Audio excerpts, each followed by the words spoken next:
Bueno, te doy la bienvenida al Minicut Blueprint. Hoy vas a tener la capacidad de poder aprender cómo derretir grasa como un profesional a través del ejemplo de Randy, en el cual bajamos 26.1 libras en el transcurso de 12 semanas y te voy a guiar a través de cada una de las decisiones que nosotros tomamos en el transcurso de esas 12 semanas para tener la capacidad de poder alcanzar la mejor condición de su vida.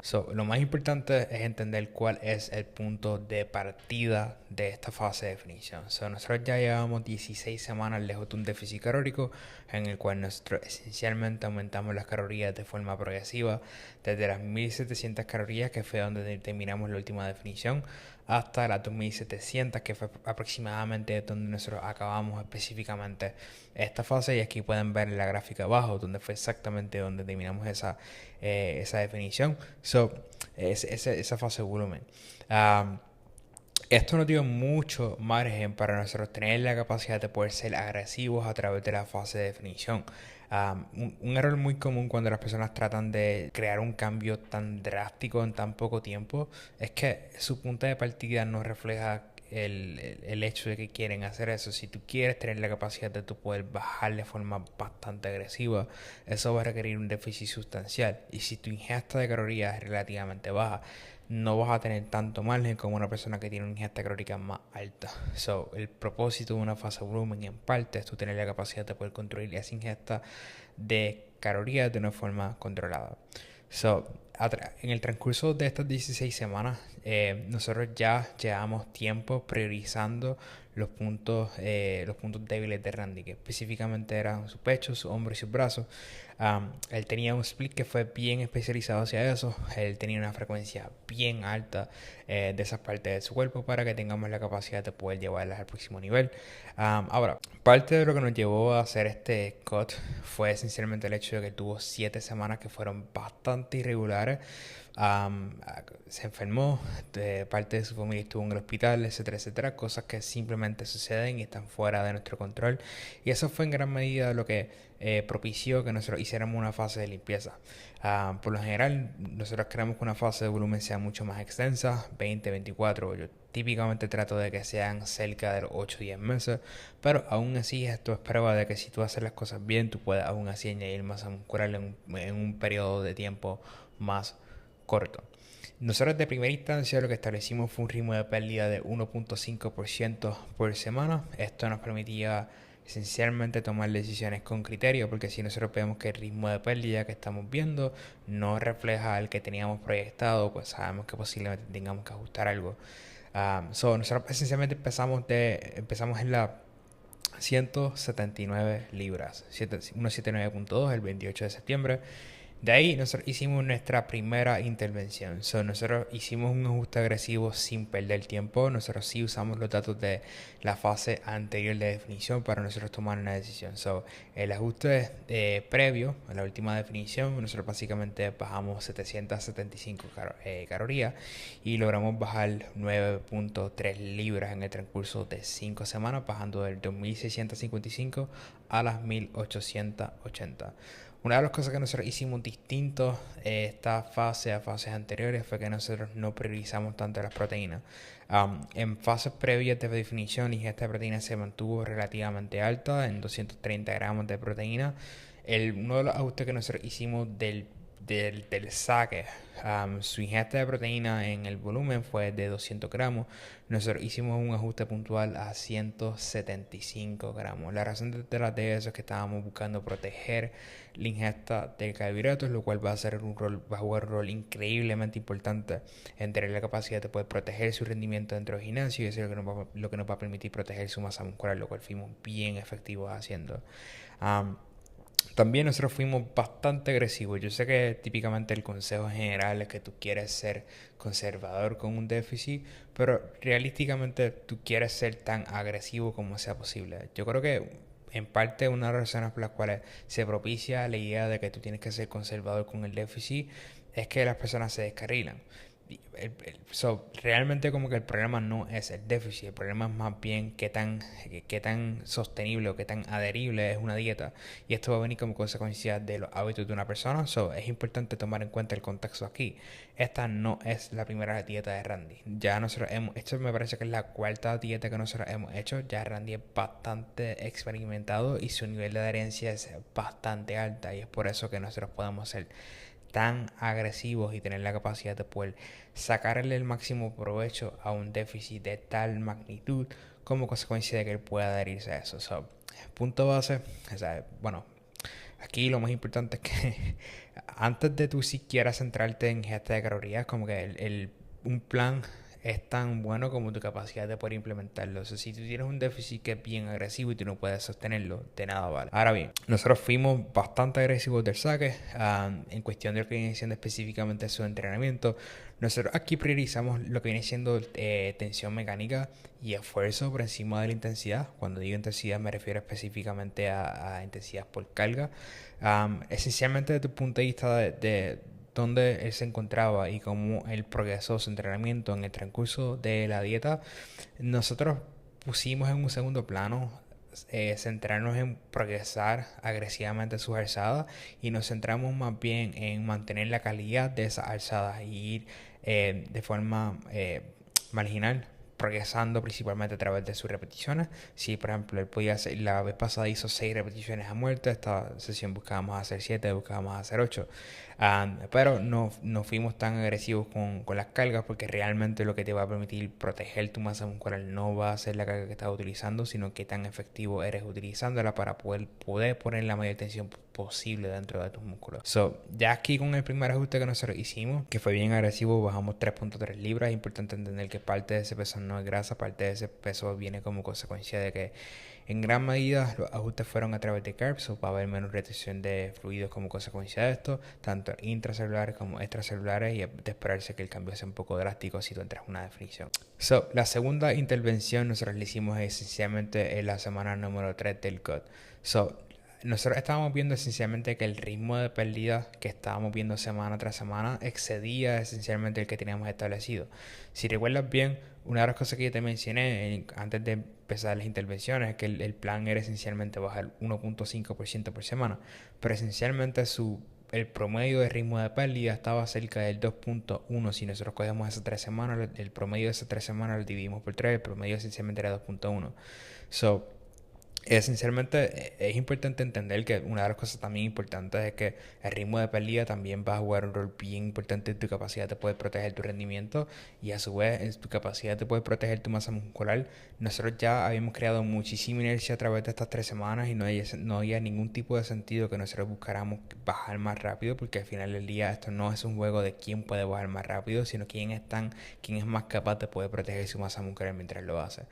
Además de eso, Randy había comenzado a coger clases de buceo y de snorkeling, y a raíz de eso él comenzó a hacer su cardio nadando. Es importante entender que en su planificación él tenía 75 minutos de cardio y por lo general él lo hacía en trotadora inclinada u otras cosas. Pero es importante entender que es categóricamente distinto el gasto energético que hay haciendo 1 hora y media, 75 minutos por ejemplo, elíptica, a hacer 75 minutos en el agua.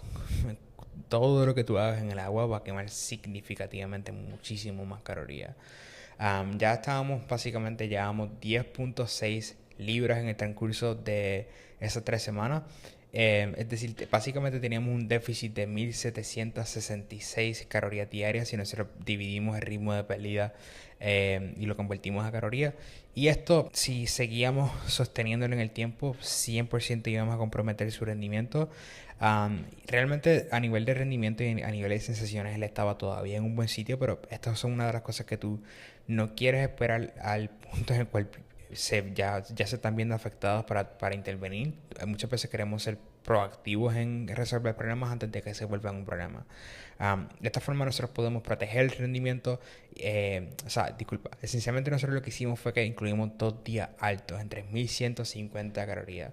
Esto fue principalmente a través de los carbs. Algo importante respecto a la forma en que nosotros manejamos la nutrición es que nosotros estandarizamos su comida. Si se mete el formato de la dieta, es que sí, puedes verlo a través del lente de un meal plan, pero muchas veces cuando las personas piensan en meal plan, y esto es algo que yo pensaba de esta forma hace 2 años atrás, es que el meal plan es una visión, cuando realmente como que un meal plan es un punto de referencia con el cual tú tienes de forma clara cómo tomar decisiones. Ahora, tú puedes usar ese meal plan como punto de referencia para hacer swaps. Tú puedes cambiar el arroz por papa, o puedes cambiar el pollo por camarones. Y no pasa absolutamente nada. Tu capacidad de poder tener el criterio suficiente para entender que 100 gramos de pasta no son 100 gramos de papa, y tú vas a hacer un macro swap que te permita aún así estar dentro del contexto de tu caloría, te va a permitir mantenerte progresando en el tiempo sin ningún tipo de problema. So, nosotros hicimos esos 2 días altos con el fin de, en primer lugar, proteger su rendimiento dentro del gimnasio, y en segundo, entorpecer en parte el ritmo de pérdida. Si nosotros de forma deliberada aumentamos las calorías bastante con el fin de que el ritmo de pérdida, el peso que perdieran en esa semana fuese menor a lo que les llevaba tiempo perdiendo en las semanas previas de definición. Ahora, de aquí nos movemos a lo que vino siendo específicamente su tercera intervención. Nosotros hicimos en primer lugar el ajuste desde el punto de vista de lo que viene siendo incluir esos 2 días altos, pero nosotros la próxima intervención que hicimos fue que mantuvimos un día alto dentro del formato de su dieta. Nosotros usamos esto de una forma bastante estratégica, y la razón detrás de eso es que una de sus rutinas de entrenamiento tiene mucho volumen asociado a las partes de su cuerpo que son bien importantes, y es la sesión de upper body. Nosotros lo usamos de forma estratégica porque así, cuando se trata de meal timing o la forma que tú posicionas tu estructura la nutrición, el rol que juega la nutrición peri-entreno o en la ventana de entrenamiento es bastante alta para proteger tu rendimiento, pero en gran medida las calorías con las cuales tú entrenas son las calorías del día antes. En nosotros de forma puntual usar un día alto en un día de descanso antes de un día importante de la semana era una increíble herramienta para nosotros poder proteger ese rendimiento y desde tu punto de vista de entrenamiento en sí, y disipar la fatiga asociada al déficit calórico que vamos acumulando como consecuencia de la magnitud del déficit que tenemos. El ritmo de pérdida es importante entender que está dictado por la magnitud del déficit promedio. Tú puedes tener días altos o puedes tener días bajos que tú posicionas de forma estratégica con fines específicos. En este caso podemos verlo a través del lente de adaptaciones metabólicas, que es esencialmente como tu cuerpo busca protegerse cuando lleva tiempo en un déficit. Y es importante entender que mientras más agresivo es el déficit, más rápido tú vas a notar esas cosas que son negativas, que son esencialmente las cosas que nosotros asociamos a un déficit calórico, como por ejemplo muchísima hambre, eventualmente tener menos energía de lo usual, sientes que tu entrenamiento lentamente la fuerza la vas perdiendo, y estas son cosas que son negativas, pero no son cosas que son necesarias cuando estás en un déficit calórico. To some extent, como que mientras más bajo tu porcentaje de grasa, más agudas son las sensaciones negativas, y algo to some extent es inevitable, pero nosotros podemos ser bien proactivos en nosotros crear intervenciones concretas que nos permitan mantener esas cosas al margen y que no tengan un impacto mayor en la meta en sí, que en este caso es tener la capacidad de poder bajar el porcentaje de grasa de la forma más efectiva posible mientras protegemos la masa muscular. Además de eso, es importante entender que nosotros ya estábamos adelantados a la línea del tiempo. Nosotros establecimos una línea en el tiempo en cuestión de lo que viene siendo el ritmo de pérdida, que era 1.5% por semana. Y ya estábamos adelantados al ritmo de pérdida establecido como consecuencia de la inercia que creamos las primeras semanas. Nosotros tener algunas semanas en las cuales el ritmo de pérdida era ligeramente más bajo, honestamente nos iba a beneficiar muchísimo.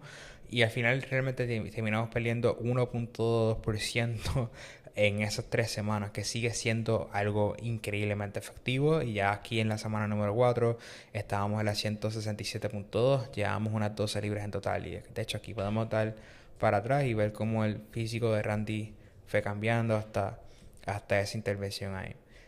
La cuarta intervención fue nuestro primer diet break.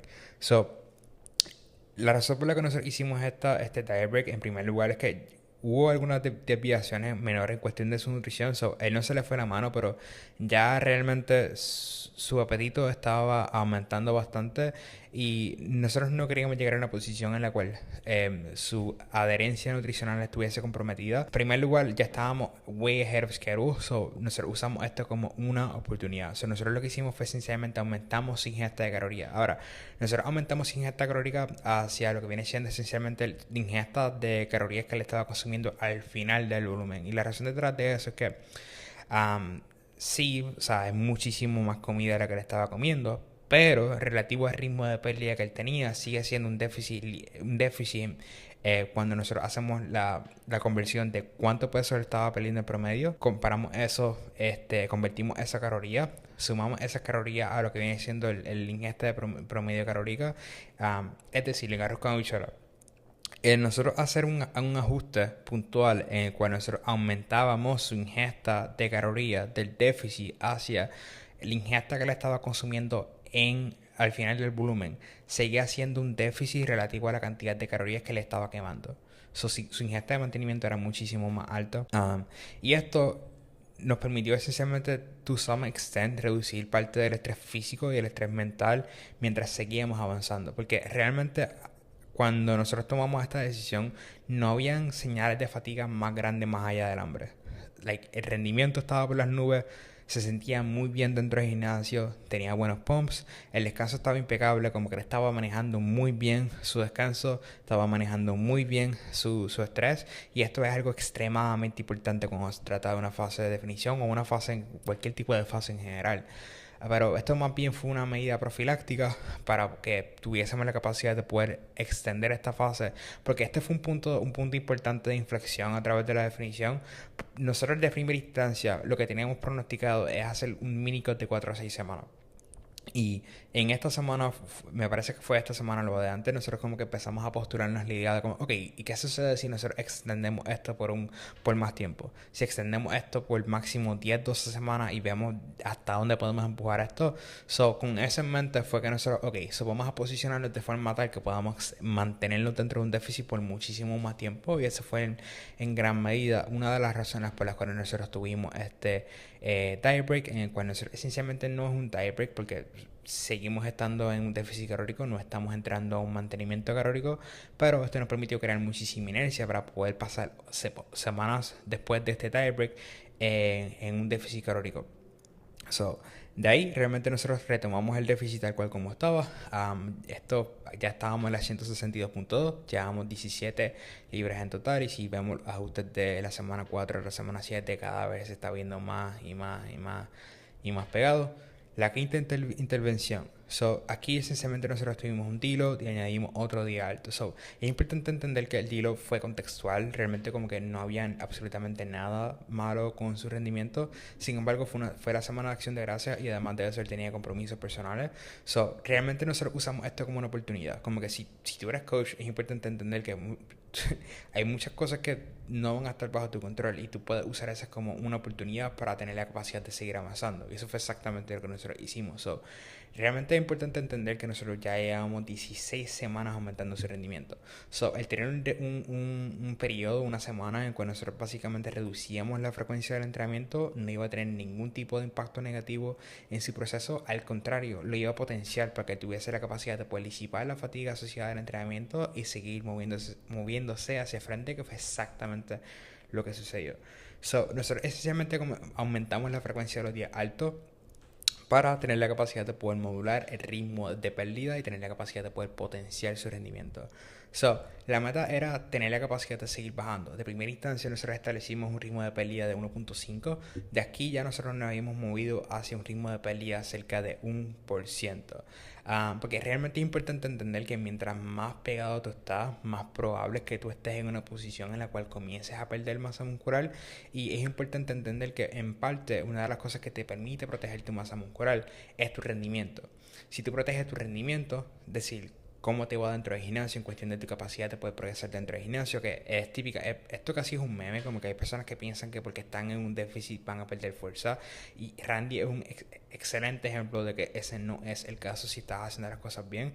Y segundo, si nosotros controlamos el ritmo de pérdida, que no es nada más y nada menos en promedio cuántas libras tú estás perdiendo semana tras semana, con esas dos variables tú vas a tener la capacidad de poder proteger el tejido muscular que tú por algo te jodiste en una fase de volumen para poder construir. Es importante también entender que una definición no es una carrera o es una competencia de quién puede sufrir más, de quién puede pasar más tiempo haciendo cardio. Esto también como que cae en la misma vena que el fisiculturismo. No es una competencia por quién puede sufrir más o quién puede hacer más escaleras. Es una competencia de quién puede llevar el mejor paquete. La meta era bien clara, era quemar grasa sin sacrificar masa muscular en el proceso. Ya estábamos en la semana número 9. Aquí ya habíamos perdido un total de 22.7 libras. De aquí nos movimos a lo que viene siendo la sexta intervención, que aquí esencialmente nosotros aumentamos nuevamente los días altos. Ya nosotros habíamos logrado aquí lo que viene siendo la meta como tal de la fase. Habíamos bajado unas 25.6 libras en total y realmente como que estábamos bien contentos con lo que habíamos logrado visualmente. Realísticamente habíamos establecido que eran 12 semanas, nosotros tuvimos la conversación de, lo que nos queda es una semana. ¿De qué forma nosotros podemos usar esta semana como una oportunidad de aprendizaje? ¿Cómo nosotros podemos usar esta semana de forma tal que nos provea información valiosa para que nosotros podamos posicionarnos incluso mejor en la próxima fase? Porque de hecho en el contexto de culturismo, si nosotros fuésemos a competir, lo que nosotros completamos aquí es lo que típicamente se llama un pre-prep phase, que es una fase de posicionamiento antes del déficit como tal que tú haces en una definición. Esto nos permitía entender de una forma bien clara dónde él se encontraba en cuestión de composición corporal para de ahí optimizar en fase futura. Ya te discutí esto. Esto fue esencialmente un ajuste de forma premeditada para tener la capacidad de poder extender esta fase y aún así hacerla sostenible. Y realísticamente ese ajuste que nosotros hicimos a ingesta calórica no presentaba un cambio sustancial a la ingesta calórica promedio de la semana. Aún así estábamos en tremendo déficit, como que aumentar 50 calorías en promedio hace una diferencia, pero no es una diferencia del cielo a la tierra en cuestión de lo que viene siendo el ritmo de pérdida que nosotros vamos a ver.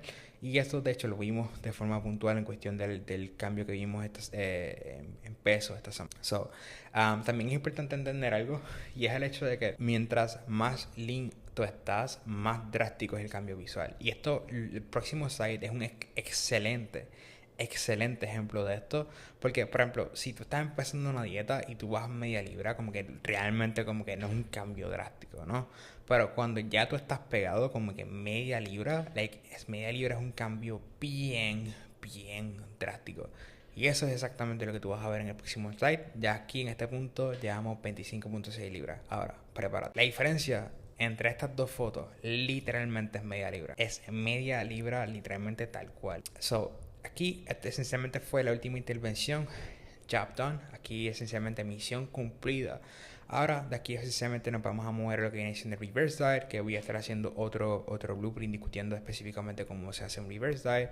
Esencialmente un reverse diet es el puente entre cómo tú sales de una definición y te mueves hacia una fase de volumen. Yo creo que una de las cosas más incomprendidas en el coaching es como que el mantenimiento calórico. Es algo que yo no entendí por muchísimo tiempo, pero realmente tiene un valor muy puntual en cualquier tipo de fase, tanto en fases de volumen como en fases de definición.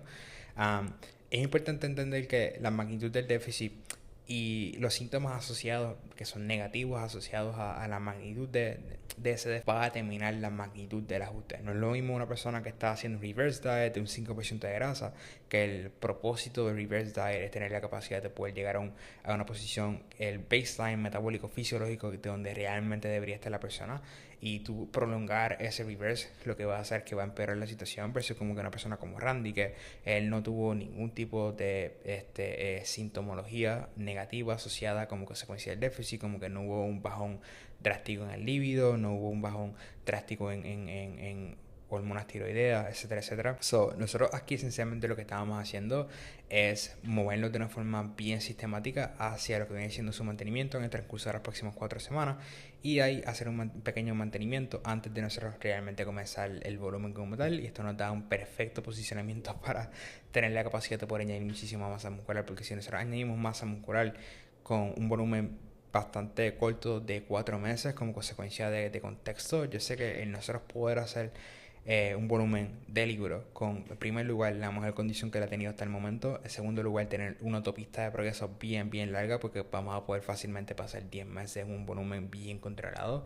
Eso va a resultar en un Randy bien difícil. Este es el timeline. Nosotros empezamos el 28 de septiembre, la semana del 28 de septiembre en 179.2. Bajamos hasta las 154.7, esos 26.1 libros en el transcurso de 12. Esto es lo que sucede cuando tú simplemente dejas de improvisar. Randy no es el único, hay más de 150 personas que han logrado su transformación física como consecuencia de que, en primer lugar, esto no requiere más fuerza de voluntad. Tú estás haciendo el trabajo, pero ahora mismo no tienes criterios aplicado en el momento correcto. Cada ajuste que nosotros hicimos, que viste en esta presentación, tuvo un porqué. Cada decisión protegió su rendimiento, protegió su masa muscular y protegió su capacidad de poder mantener su consistencia. Este es criterio, esta longevidad, esto es lo que te permite mantenerte progresando a través del tiempo. Deja de improvisar. Si tú quieres alguien que tome estas decisiones por ti, con contexto, con criterio y con precisión, sin plantilla, sin feedback genérico, sin frenar tu verdadero potencial, simplemente aplica para coaching. El enlace está en la descripción. Los espacios son muy, pero muy limitados. Esto no es para todo el mundo, es solamente para las personas que realmente quieren alcanzar su potencial. Te veo adentro.